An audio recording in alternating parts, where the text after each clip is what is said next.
আমার প্রিয় ষষ্ঠ শ্রেণীর ছাত্রছাত্রীরা, সামনেই তো তোমাদের প্রথম পর্যায়ক্রমিক মূল্যায়ন। ভূগোল নিয়ে চিন্তা করছো? সেই চিন্তা দূর করার জন্য আজকে চলে এসেছি তোমাদের সামনে কিছু গুরুত্বপূর্ণ এবং ইম্পর্টেন্ট সাজেশন নিয়ে।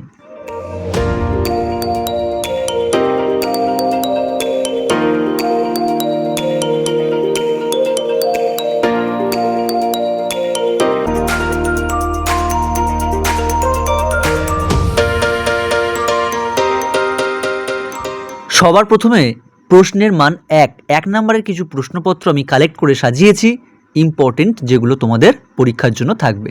একে রয়েছে, ভারতের ওপর দিয়ে প্রসারিত অক্ষরেখাটির নাম কি? কর্কটক্রান্তি রেখা। দুয়ে রয়েছে, পৃথিবীর যে পথে সূর্য চারিদিকে ঘুরে থাকে কি বলা হয়? কক্ষপথ। তিনে রয়েছে, ভারতের মহাকাশ গবেষণা সংস্থার নাম কি? ইসরো। চারে রয়েছে, সৌরজগতের উষ্ণতম গ্রহর নাম কি? শুক্র। পাঁচে রয়েছে, পৃথিবীর গড় ব্যাসার্ধ কত? 6400 কিমি। ছয়ে রয়েছে, জনসংখ্যার বিচারে ভারতের স্থান কত? দ্বিতীয়। সাতে রয়েছে, ভারতের একটি পশ্চিম বাহিনী নদীর নাম কি? নর্মদা। আটে রয়েছে, কোন গ্রহকে যমজ গ্রহ বলা হয়? শুক্র। তাহলে প্রথম পর্বে তোমরা এই 8টা প্রশ্ন কিন্তু খুব ভালো করে রেডি করবে তোমাদের পরীক্ষার জন্য, ঠিক আছে? তোমাদের শর্ট প্রশ্ন তোমরা এর বাইরেও কিন্তু তোমরা টেক্সট বুক এবং সহায়িকা থেকেও তোমরা কিন্তু করে রাখতে পারো। আমরা এবার দ্বিতীয় পর্যায়ে আসছি। দ্বিতীয় পর্ব থেকে তোমাদের রয়েছে 9 দাগের প্রথম ভারতীয় মহাকাশচারীর নাম কি? রাকেশ শর্মা। 10 রয়েছে, সূর্য থেকে পৃথিবীতে আলো আসতে কত সময় লাগে? 8 মিনিট 20 সেকেন্ড। 11তে রয়েছে, পৃথিবীর সর্বনিম্ন স্থানের নাম কি? মারিয়ানা খাত। 12তে রয়েছে, পৃথিবীর মেরু ব্যাস কত? 12,715 কিমি। প্রাচীনকালে দিক নির্ণয় করা হতো ধ্রুবতারার সাহায্যে। দ্রাঘিমা রেখার অপর নাম কি? দেশান্তর রেখা। সূর্যের উন্নতিকোণ মাপা হয় সেক্সট্যান্ট যন্ত্রের সাহায্যে। ভারতের ক্ষুদ্রতম রাজ্যের নাম কি? গোয়া। পিএম এর পুরো নাম পোস্ট ম্যারিডিয়ান। নেক্সট আছে 18তে, ভারতের দক্ষিণতম বিন্দুর নাম কি? কন্যাকুমারিকা। 19-এ রয়েছে, পৃথিবীর উচ্চতম শৃঙ্গের নাম কি? Mount Everest. ভারতের দীর্ঘতম হিমবাহের নাম কি? সিয়াচেন। ভারতের দীর্ঘতম নদীর নাম কি? গঙ্গা। তাহলে 21টা শর্ট প্রশ্ন কিন্তু আমার মনে হয়েছে যে এগুলো ইম্পর্টেন্ট, তাই আমি এই প্রশ্নগুলো সাজিয়েছি। এর বাইরেও তোমরা করবে।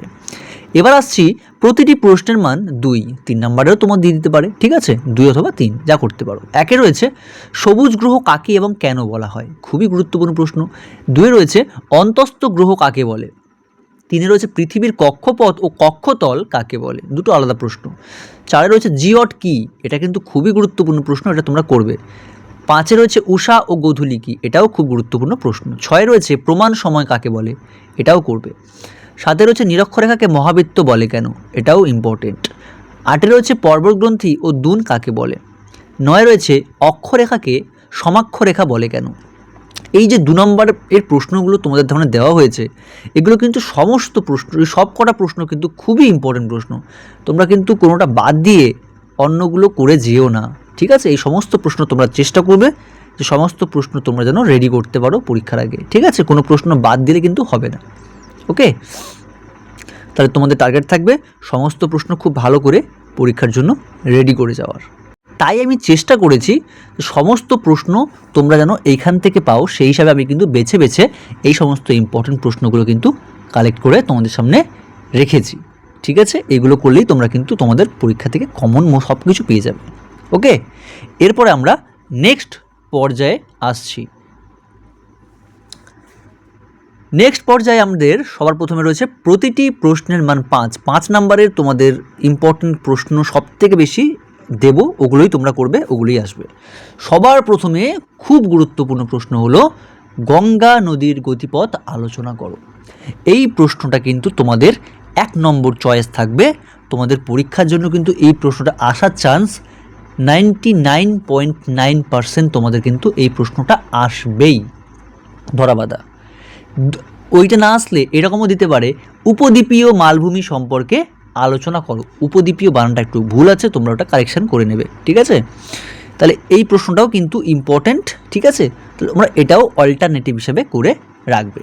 3 রয়েছে, উত্তরের পার্বত্য অঞ্চল সম্পর্কে যা জানো লেখো অথবা আলোচনা করো। তাহলে উত্তরের পার্বত্য অঞ্চল, এই প্রশ্নটাও কিন্তু তোমাদের খুবই গুরুত্বপূর্ণ প্রশ্ন, খুবই। তাই সবথেকে ইম্পর্ট্যান্ট যেটা গুরুত্বপূর্ণ, গঙ্গা নদীর গতিপথ এবং উত্তরের পার্বত্য অঞ্চল, এই দুটো তোমরা করলে অবশ্যই কমন পাবে, এটা আমার গ্যারান্টি। ঠিক আছে, ভিডিওটা ভালো লাগলে চ্যানেলটা সাবস্ক্রাইব করে পাশে থাকবে এবং পাশে থাকা বেল আইকনটি সঙ্গে সঙ্গে ক্লিক করে দাও, যাতে ভিডিও ছাড়ার সাথে সাথে তোমাদের সামনে নোটিফিকেশনটা পৌঁছে যায়। এই রকম ইম্পর্ট্যান্ট ভিডিও পাওয়ার জন্য চ্যানেলটি এখনই সাবস্ক্রাইব করে রাখো। দেখা হচ্ছে পরের ভিডিওতে।